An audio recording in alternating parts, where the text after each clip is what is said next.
was struggling to understand how the police could do something like this, specifically to George Floyd. And I remember him coming to ask me and Jermaine, his dad, why did the police do this to somebody? He was just so upset and filled up with that, that he took off running. He started crying and ran to the backyard.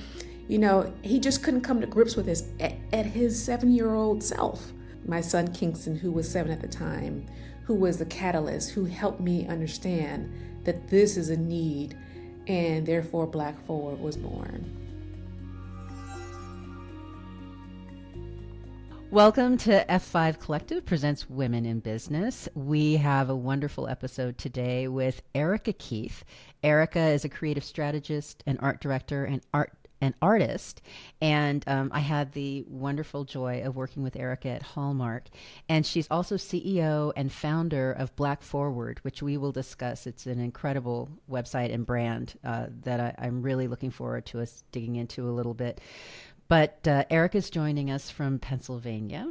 And welcome, Erica. It's so good to see you. Thank you, Linda, for having me. It's so good to see your face always. Well, Erica, so let's get into it. So now, are you originally from Pennsylvania or? Thanks for asking. People don't know this about me, but I'm from Cincinnati, Ohio. I was born there. Okay. And I left when I was about 3 or 4 years old. My dad is from Philadelphia. My mom is from down south in Mississippi. And they met at Tennessee State on a blind date. Dating, and then continued their education in Ohio and after they got married, started a family. And then after a few years, decided to move back to my dad's home of Philadelphia. Okay. And that is currently where I reside.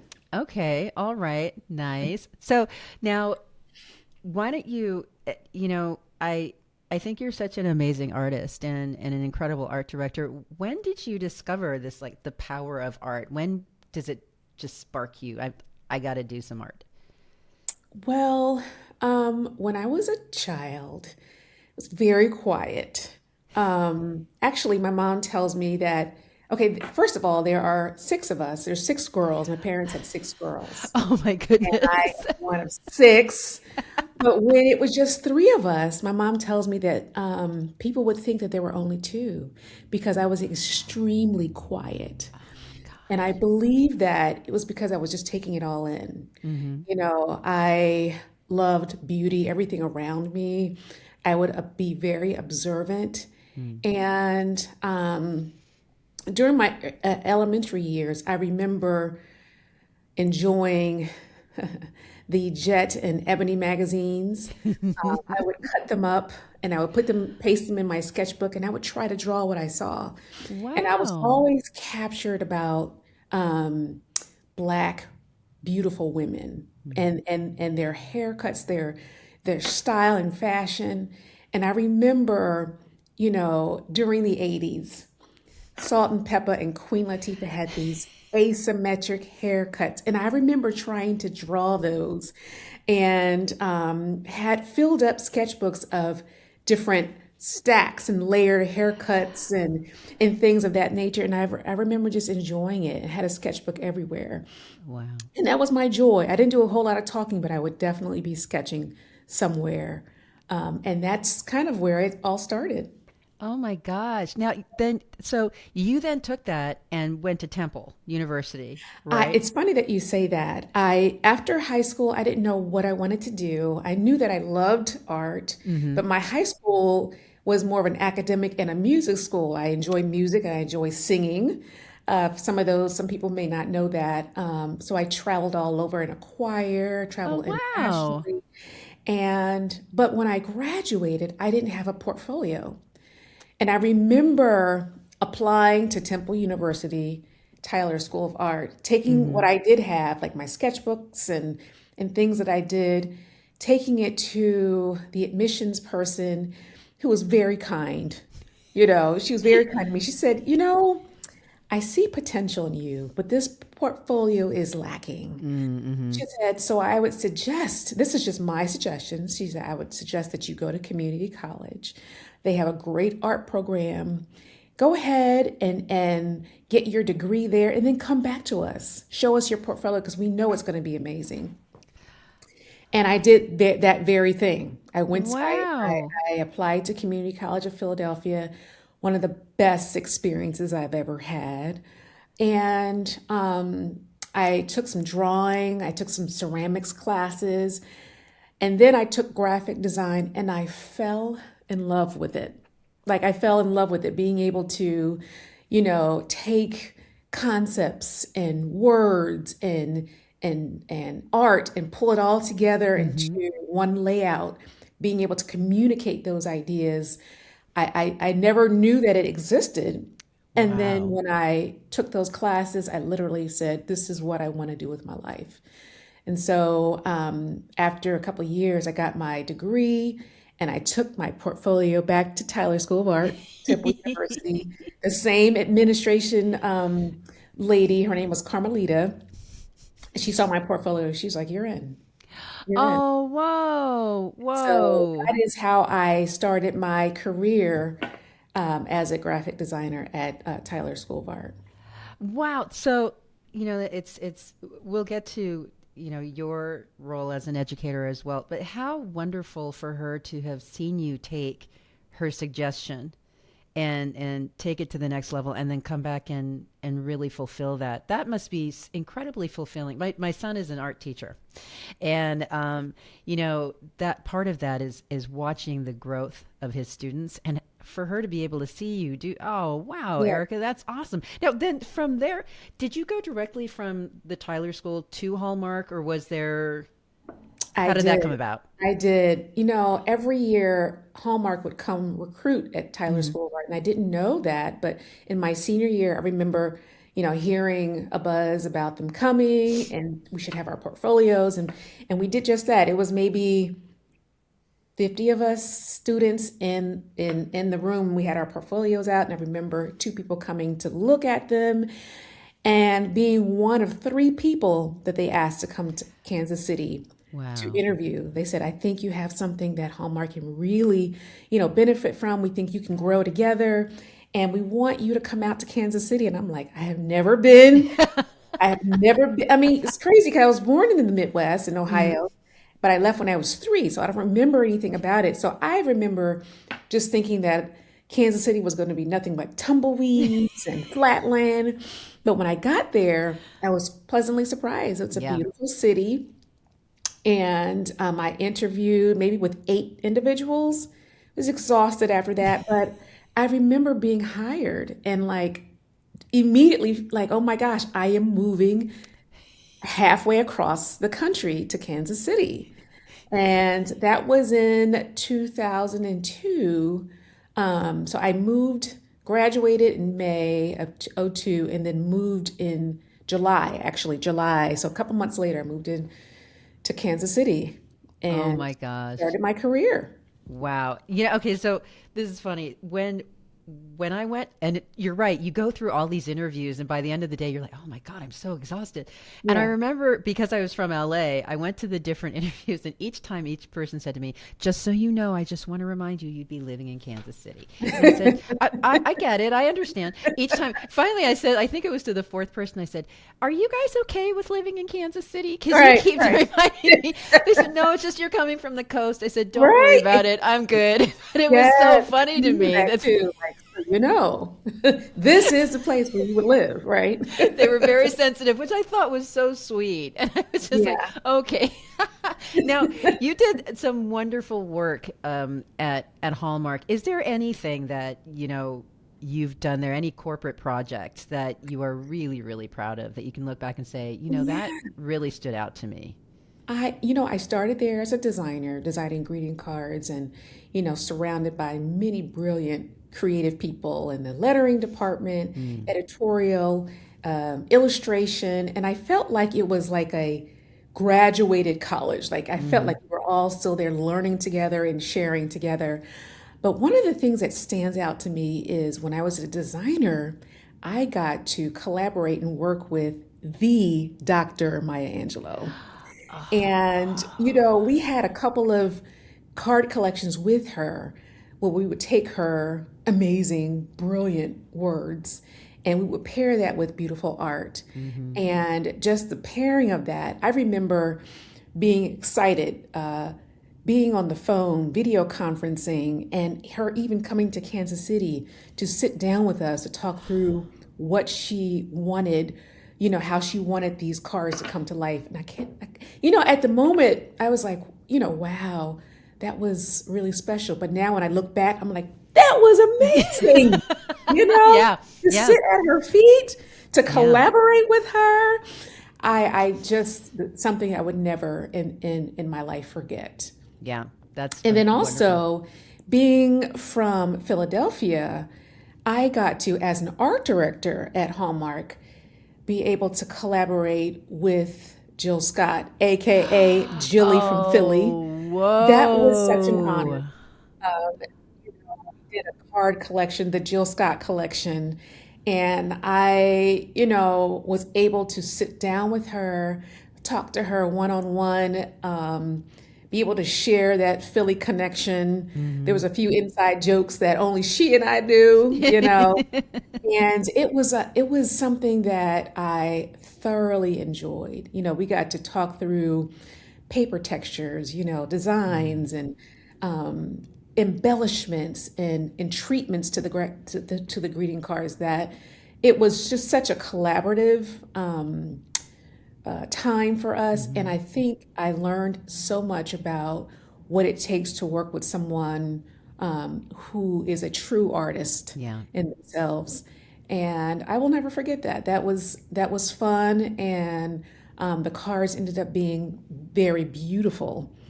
Yeah.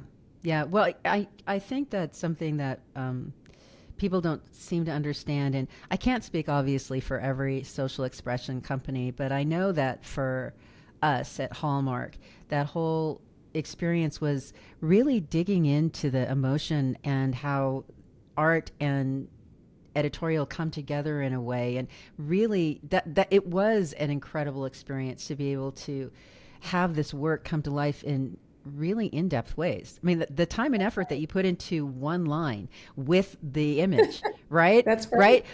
And it's always been so funny whenever people have found out that I was a greeting card writer. They're like, really? I'm Yeah. like, yeah, real people write them, and real people Right. design them, and it's not a Yes. bunch of Not a elves, factory. factory, and it actually takes a lot of time and effort. But That's there right. you go. We're glad you like them. So, now, so you were at Hallmark was it about how long were you at Hallmark? I spent 18 years of my life at Hallmark Cards. Yeah. Whoa! Wow! Wow! Yeah. Now, after Hallmark, I know that you went back to Temple, and you were an adjunct professor for a while. So, I was. what was it like being on the other side of it, and then sharing Yeah. your craft in that Yeah. way with students? Well, during my time at Hallmark, I actually worked as a recruiter for internships. And so I would Oh, travel to Temple University, Tyler School of Art, and I would meet with students, review their portfolios. I would market Hallmark and just throw everything at them. And I did that for several years. And so I had developed, connection with some of the professors that were there. And also some of the professors were some of my professors. oh, wow. Okay. Some of the current professors were my peers at Tyler School of Art. So I really continued on with, that relationship that we had. So when one of them went on sabbatical, I was asked, after I was living back in Philadelphia, if I would become an adjunct professor for an advanced graphic design course. And I enjoyed it so much. Oh boy. Oh my Being gosh. surrounded by eager students, providing guidance, Yeah. helping them to see success for themselves was truly an honor. And I found that I was not only a teacher, but ended up being a counselor and or therapist. Yeah.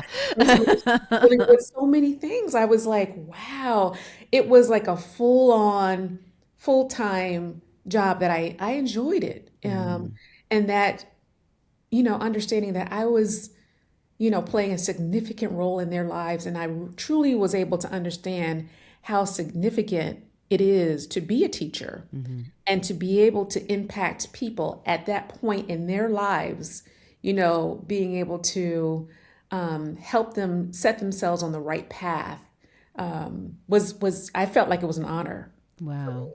Yeah. Wow. That's glorious. And it goes back to that whole thing of being able to see the impact that you have, Yeah. right? And to be able Yeah. to share that. And art is it's so emotive Mm. and filled with passion to be able to say, now I want to help you be able to give into that as well and have it flourish. How great, Erica. That's beautiful. Now what led to this incredible leap from being in a corporate artist position to, being an adjunct to an entrepreneur? Yeah. What led to that? Yeah. Well, after I moved back to Philadelphia in 2017, I worked with Hallmark for about a year. Okay. And we were doing this remote kind of relationship until we got like strained. Like it was like no one was doing remote work at that time. Right. Can you believe that? Yeah, I know. Go figure, right? So, while I was, we ended up ending that Hallmark relationship. And so I needed to find work. So while I was an adjunct professor, I applied and was hired to a company called Innovair Okay. as a creative director for a studio that focused on helping nonprofits raise funds for their charities. And I worked there for about 5 years. Wow. Towards the latter part of that time, I was asked to move into a role outside of creative. I was asked to become a director of diversity and inclusion, and because it was a need. And I felt like, this was a significant role for me. It was a needed thing. And then, of course, with a lot of things happening at that time, my role was eliminated. So I started feeling the call to become an entrepreneur. I actually had that feeling before, but I suppressed it because I was like, there's no way. How can I leave, the security of corporate? Right. Yeah. But when my unemployment came, I felt like it was a God push for me. Like it was like a jolt. And I remember telling my husband, like, oh gosh, I lost my job. And he was like, well, then you should do you. And I'm like, who, me? Like, seriously? At this time, one of the things I didn't share with you yet is that, my husband and I been together, I think at that time for maybe, I don't know, 12 years or so. We had 3 kids, Wow. one approaching high school, tuition-based high school. And I'm like, how in the world? We just bought a house that year. I Oh, mean, so many things. whoa. And when he told me to just go for it, and I'm like, huh? I couldn't believe it. And then I felt the fear creep back up. But then when I began the process of looking for jobs, it was even more overwhelming. Yeah. So that's when I knew I should go for it. And it's crazy how everything for me just fell into place. I recall having a conversation with a friend of mine who was working for our amazing friend Tara Frank. And I remember talking to her about a creative person who left their company and then her scrambling. My friend was scrambling to figure out some things and I remember I was like, well, I'll send good vibes your way. Everything will be good. This was like maybe a couple of weeks ago.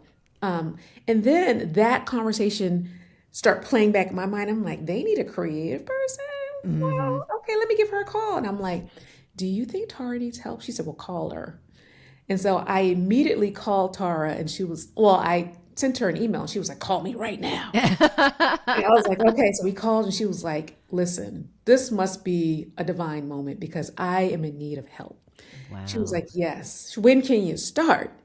And I was like, I can start today. And so we built our relationship after that, working relationship after that phone call. And it's crazy how, after Tara hired me on, I started getting emails and phone calls from all sorts of people who needed support and help. It was literally like a word of mouth. Wow. And then I, became a person, with one client to a person with 12 clients. Wow. And, working on all sorts of projects and things that really kept me engaged. And, it was like my reputation preceded me, but I felt like this is it. This is what I should be doing. Wow. Wow. Well, Yeah, I have to say that one of the things that was so glorious was when, we were working on the F5 magazine, that's right. and to be able to bring you in on that while we did our one incredible issue and there Yeah. we were, but seeing all the work that you had been doing with magazines and more, and it was just really exciting to see how that was coming to life. And also really paying attention to the work that you were doing that was focused on social impact and nonprofit, and that bridging of design with message and so forth. So I feel like it is that intersection of design and activism, right? Mm-hmm. Can you speak to that? Because I know this is really important to you, and and we'll get to Black Forward as well, because there's all of that with bringing culture into into your art and having it speak. So can you speak a little to that? Because I think how you do that is really beautiful and very, very inspiring. Well, thank you. I knew at this stage in my life that I wanted to have more meaning in everything that I did. And I knew that I wanted to have more of a positive impact in the world around me. Mm-hmm. And that's literally what I attracted. I knew that, I was meant for more. Mm-hmm. Having children, being able to help them see the world that they can be able to shape. I felt like I wanted to be an example for them, and knew that our world needs people to step out of themselves and take a stand for things that are beyond themselves. Yeah. And that is really what I started attracting.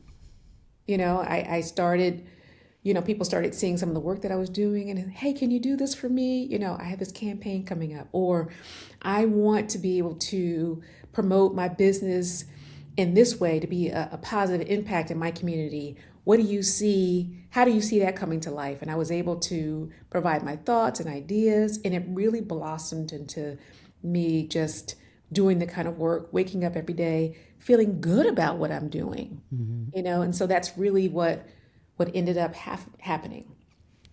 So then I want to hear about Black Forward, and really how, design shapes culture and community narratives and all of that. But when did you start Black Forward, and speak a little bit about it? Because I've been, stalking the website, and and I put 20 things in my cart and then pull it and say, okay, hold on, don't get great. But Yeah. if you can speak to it, I'd love to hear more. Well, thanks for asking. Black Forward was born right in the middle of the pandemic. Mm-hmm. We all know that it was a strenuous time for everyone. Yeah. There was a lot of political and social unrest.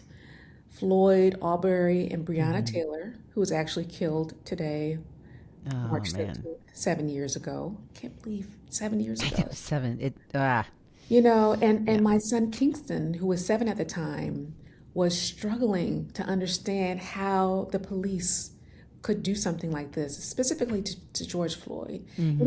It was playing everywhere on the TV. We tried to limit what was, airing at the time and try not to just have it on every television, but you couldn't help it. It Yeah. was right there. And I remember him coming to ask me and Jermaine, his dad, why did the police do this to somebody? And I remember, trying to pull together an Mm-hmm. answer that went something like this. There are good police and there are not so good police. This was not right for what they did, to Floyd. And we need to make sure that we fight for our rights, for our justice. Well, he was just so upset and filled up with Yeah. that he took off running. He started crying and ran to the backyard. He just couldn't come to grips with his 7-year-old self, you Mm-hmm. know, and that's when I knew that I needed to do something as a mom Yeah. to make sure that he knew that he belonged here Yeah. and that he had a place, he has a place here on this earth. His presence is valued, that he was beautiful. And I knew that that these messages not only needed to be out there for them, but out there for every Black and brown person here in our country and beyond. And that is when I created my first set of Juneteenth t-shirts. Oh, wow. Before then, no one really talked about Juneteenth like that. Yeah. It wasn't really, as pronounced as it is now. And I remember my family and friends eating them up. I created them on some random site and printed them through, some Create a Tea site or something like that. And I remember people buying them and them being excited. And then all of a sudden, it was like people start posting them on social, and other friends started coming to me like, wait, why didn't you tell me about this? And so I knew that I had something. And, I wanted our Blackness to come to the forefront.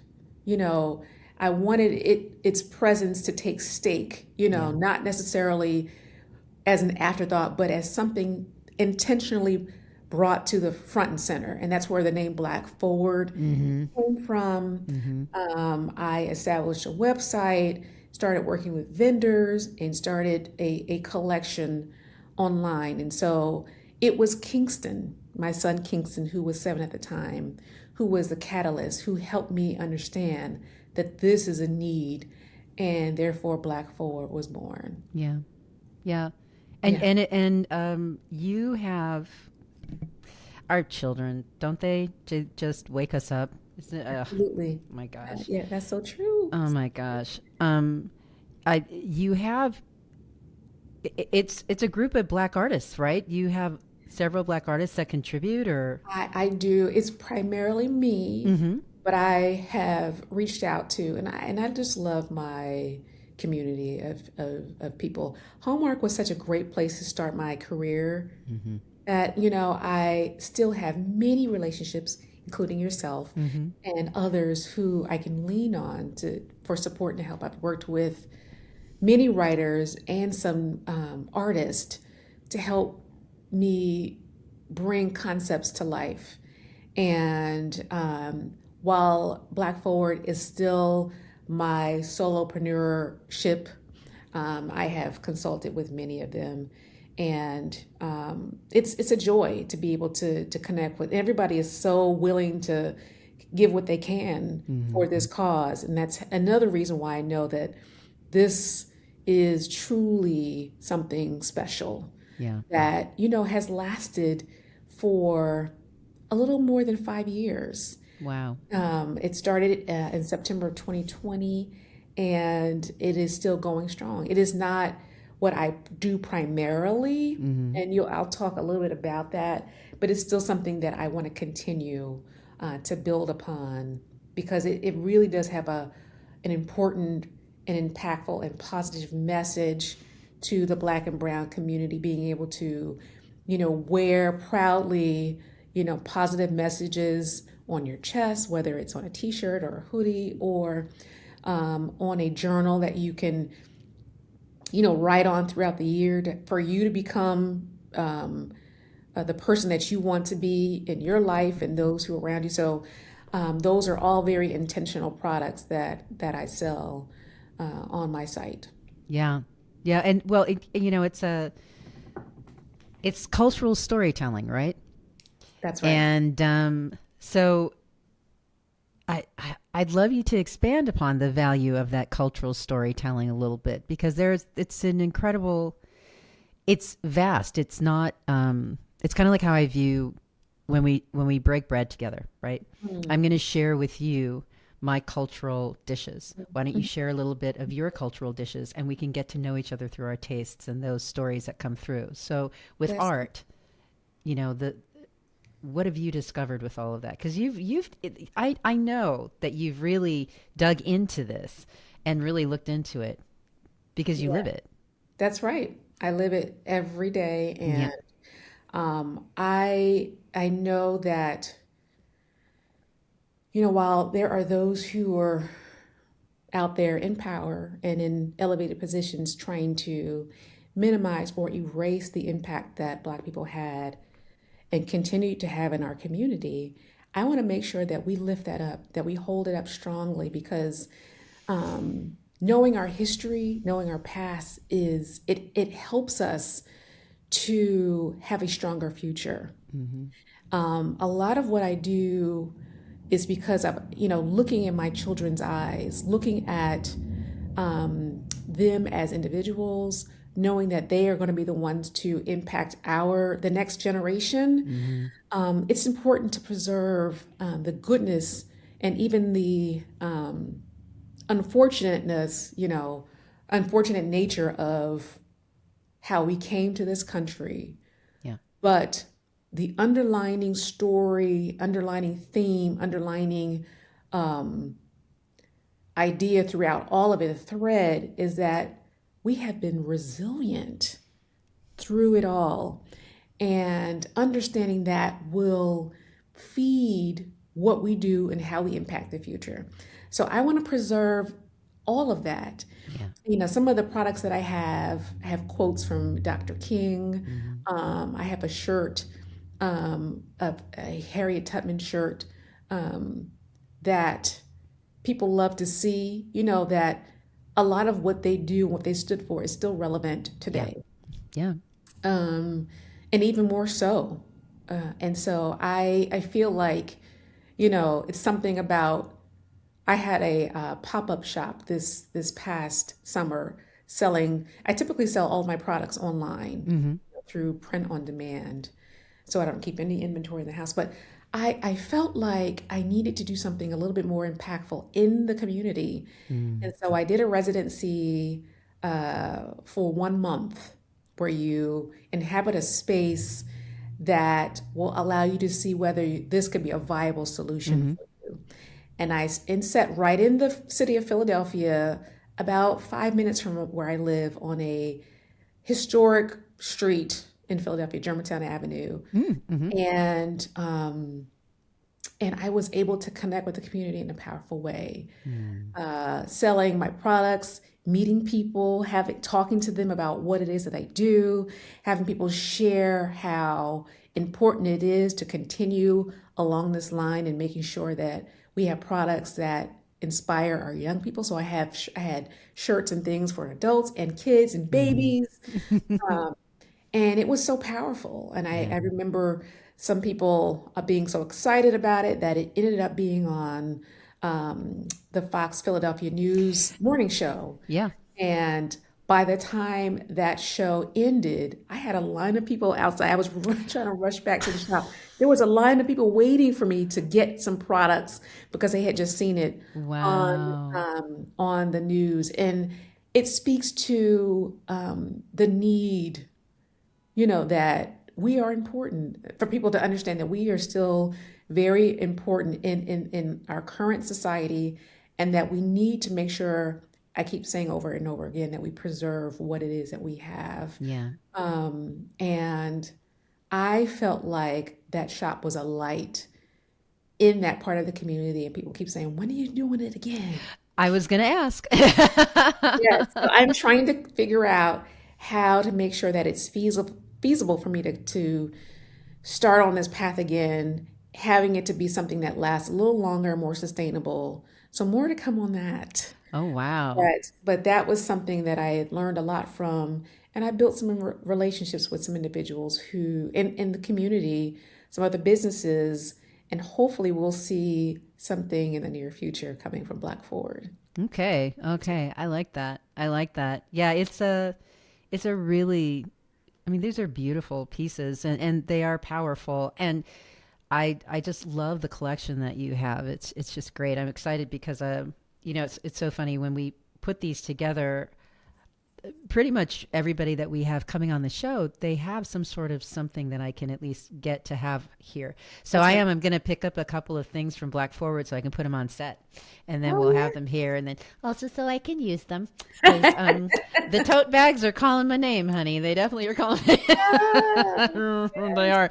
They're like, okay, that's for Linda. Okay, this will be for set, but Love this it. is for Linda. So yeah, I love it. I love it's it. so wonderful. Now, and because of how it started, it's funny, I wrote a novel based on my youngest son giving me the idea. So it's Yeah, that whole idea of how your family and those important to you can spark and feed your passion. How that's it. do you balance your work life, and how does that kind of come to be for you? Well, I love being my own boss, making my own schedule, but that means that I could end up working morning, noon, and night to Yeah. get a project done, depending. Yeah. I end up finding myself doing that very thing because I have a family. We have a house that we're trying to maintain. And I also have some community organizations that I love to be a part of. Like I attend a church where I direct the youth choir. Mm. I also support my kids' school locally, and I volunteer there because I see that it's very important to be involved. So sometimes I find myself being stretched thin, and I will tell you this, and I know maybe another question later on down in this interview. Um, it is intentional work. Mm-hmm. I'm very intentional about making sure that I am able to support my family. And so sometimes that drives the amount of work that I am doing. And I will Right. say yes to all the things. Yeah. But then sometimes I get a little worn out. And Yeah. so finding the right pace, making sure that, my yeses are warranted truly. So sometimes it has, I'm weighing that all out, looking at my budget, seeing what I can and cannot do. It is one of the things that after leaving corporate, it's all about you, Yeah. right? And so you have to make sure that you are still taking time for yourself. So at the end of projects, I may take a day off. I may go walk in the trails to rejuvenate. I may drive down to visit some friends down the shore, and just stay for a day or two. Those are the kinds of things that I do to rejuvenate and to Mm-hmm. get my strength back. My family is such a great support. I think if I didn't have them, my parents, even though Mm-hmm. they are, aging, they love taking care of my kids. So sometimes they will go out and pick them up from their various activities just to give me time. So I think it's important to have good community around you Mm-hmm. during if you are going to be an entrepreneur, a solopreneur, you have to have a great community that you're connected with to help offset. And that's really what will help you to be able to sustain whatever it is you're doing. Whether it's, sometimes my kids will say, "Mommy, you need to close your computer, Yeah. you need to have some time for us." So they Yeah. remind me that. And sometimes just closing the computer down and knowing that, I'm able to come back to something. Mm-hmm. Talking to some of my clients, a lot of times because of my work ethic, I like to get it done and to get it quickly. Yeah. We work together, and I like to be very efficient. But knowing that because of that integrity I have, there's a lot of grace that my clients give me, and we're able to be open about what I can and cannot do. So it's always making sure that you have an open relationship with those who are around you, whether it's your community or the people that you're working with, so that it all just comes together in balance. Yeah. Yeah. I was going to, this may be what you're thinking, but I was going to ask you about your advice for budding entrepreneurs. And entrepreneurs in general, but even those really truly that are following their passion. And I guess honestly, if you're an entrepreneur, that's what you're doing it for, right? You're following your passion. You're taking that incredible leap of faith. Yes. So besides that, what other kind of piece of advice would you really recommend? And especially that transition from corporate, you're in this really stable position, and now you're really jumping out into the great unknown. Yeah, I would say to be true to yourself. I know you were talking a little bit about that, what you're passionate in, not becoming an imposter who has to keep up with a false sense of what you think you should be doing. Because you're never going to enjoy that, really. So it's about taking the time to figure out what you enjoy doing. Even if you are good at something, you may not enjoy doing it all of the time. Yeah. You really have to be honest with yourself. Whatever you enjoy doing could be the very thing that is your purpose. I think everybody has a purpose. But I would say asking the people who are close to you what they notice about you and what they think puts a smile on your face. Like taking time to really sink into that will help you figure out what it is that you want to do. And I think it helps you.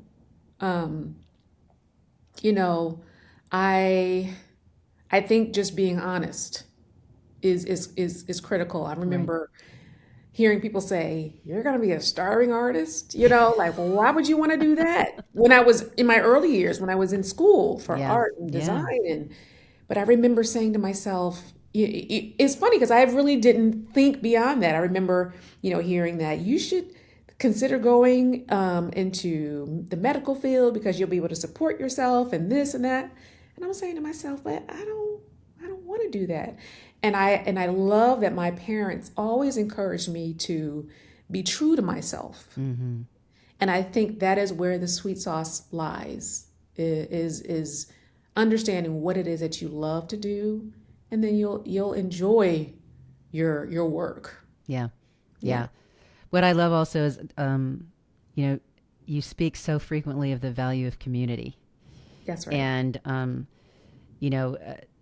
so much of what you do, pretty much everything you do is so representative of that and honoring that and embracing that. I think that's such a really important message, especially now. But that reminder, even as a solopreneur, I love that, by the way. That's so cool. I'm stealing it. There we go. You're going to make me a t-shirt. It's going to be great. But the whole idea that, while you may be doing that, just to remember you do have a team, and that team doesn't mean it's your staff. That team means it's your team. That's because what team truly means, right? Yeah, it's funny. You remind me when you were talking about the starving artist, when my dad went to ask my mom's mom, my grandmother, for her hand in marriage. She was the reverend of her town, and she asked my dad, "So how are you going to, take care of my daughter?" And my dad, this is the 50s, and my dad said, "I'm going to be an actor." And my grandmother said, "Nope." Black man in the 50s? No. He said to her, "I promise you, Reverend Keys, I promise that I will take care of your daughter and any children we have." And when she came to visit our home later, she just broke down in tears and thanked him.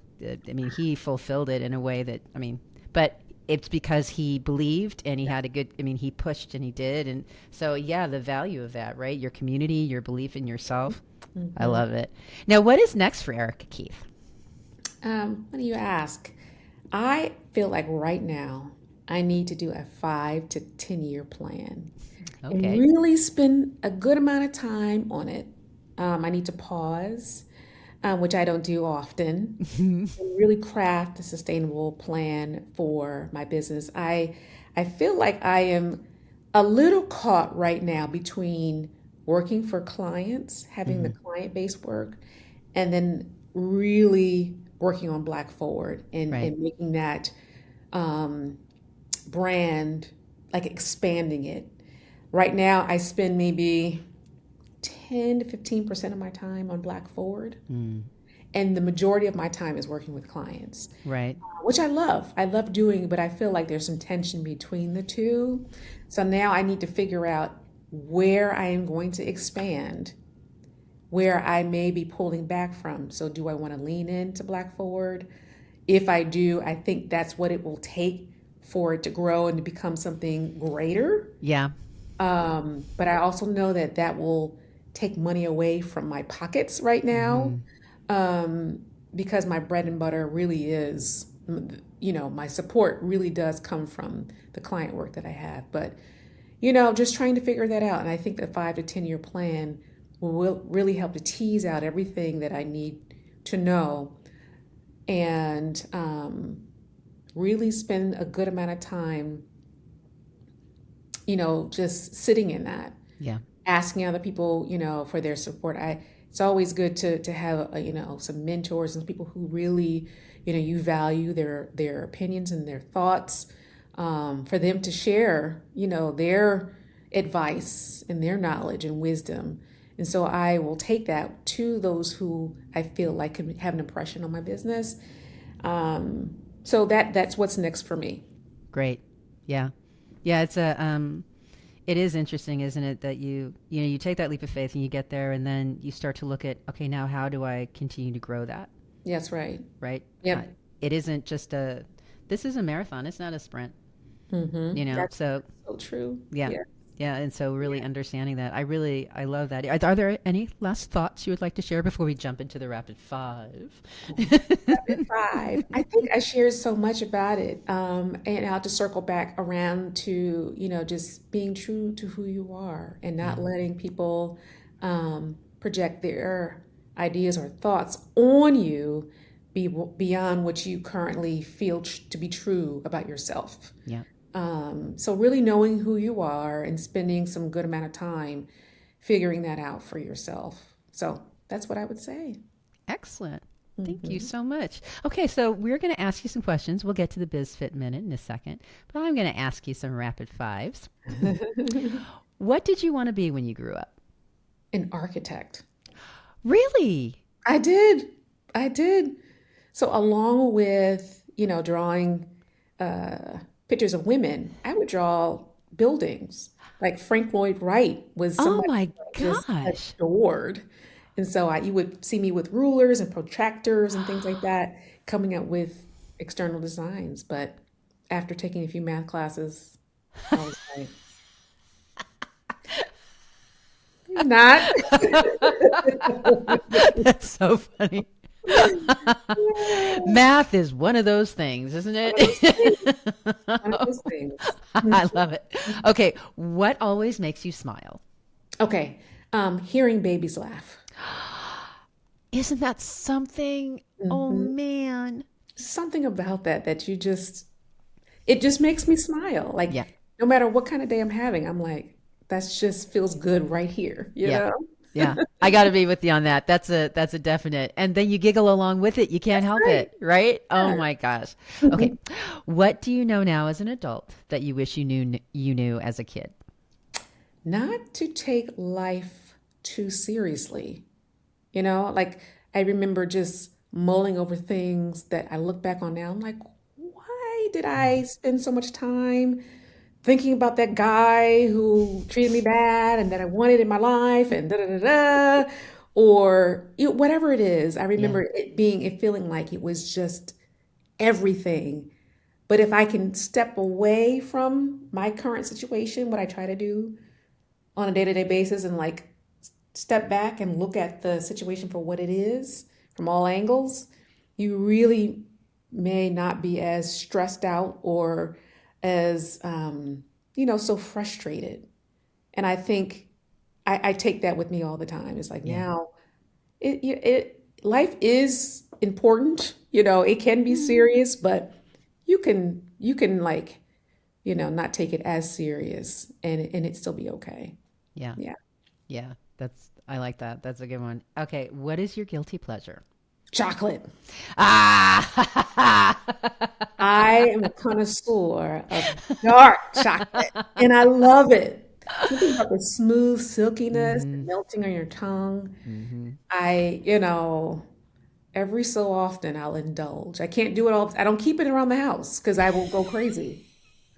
But there's something about that dark chocolate that mm, just. Do you have a favorite like brand or anything, or a type, or a place you like to get it? All of it. All of it. When I lived in Kansas City, Christopher Elbow, Yep, I was about to say it. I was about to oh say it. man, Yep. he had some amazing chocolates. Yeah. I had to stay away. Yeah, I yeah, did. Yeah, absolutely. I did. I mean, and because they were so high Oh end, yeah. you would be spending lots of dollars upon Yep. dollars. And after a while, you're like, man, I spent how much? That's my paycheck on chocolate. There was something about that high end chocolate that I can taste it right now, Yeah. seeing Yep. it. Okay, finally, cat or dog? You know what? I grew up around cats. I always had cats in my house. Okay. We never had a dog, but in my older years in life, I see dogs and I'm like, I just want one. I just want one. And my husband he is not an animal person at all. Oh, He likes to wow. have a house where he's not having to clean up after anyone or anything. So I don't know if we'll ever get one. So when I see the doggies now, I just want them to just come hang out with me, you know? Yep. Maybe he'll give in and I can get one. But I would say a dog for sure. You should go look at the different videos. I kind of go on and I see the videos of, the dad that didn't want, oh, don't bring that animal. And then they have the next picture. He's They're making cuddling. sure they're cuddling. You never know. You never know. So true, so true. Hmm. Maybe. Here are a few things to keep in mind starting your own business. I would say take a mini business course. They may offer this at a community college or through community organizations. Many times they are free. Some community banks offer it, but it's just good to have a base knowledge of business, and you can figure out how it will apply to you. Learn about federal and state taxes. You don't have to learn everything about it, but learn just enough to be dangerous to figure out how to get to work for you because you will learn as a business owner, um, a small business owner, you do not have much support from the government, unfortunately. And it's tough. And the more you know about how the government works, especially with taxes, you will feel like you will then in turn learn how to use that to your benefit. I've met with the tax strategist who helps people to figure out what they can do to get more money, specifically. Because I remember the first time that I was my first year and I was doing my taxes with my accountant. I'm like, how much do I need to give? Like, how much? I couldn't believe it. Like all of that money, like 40% of all the money I made. What? But I remember understanding, certain strategies to help lower that, and it's helped. So the more you know, the better it is will be for your business. That's what I would say. Perfect. I love it. Oh, Erica, this has been wonderful. Thank you so much for joining us today and for sharing. And thank you all for coming along and joining us. Please check out Erica's website as well as Black Forward. We have links in the description below. Really a beautiful, beautiful product. And Erica's an amazing creative strategist and an incredible art director. And we really hope you will. And please follow her. Erica, again, thanks for joining us from Philadelphia this morning. This is so great. Thank you so much for having me from the city of brotherly love. Yes, indeed. And we will see you guys next time. Thank you.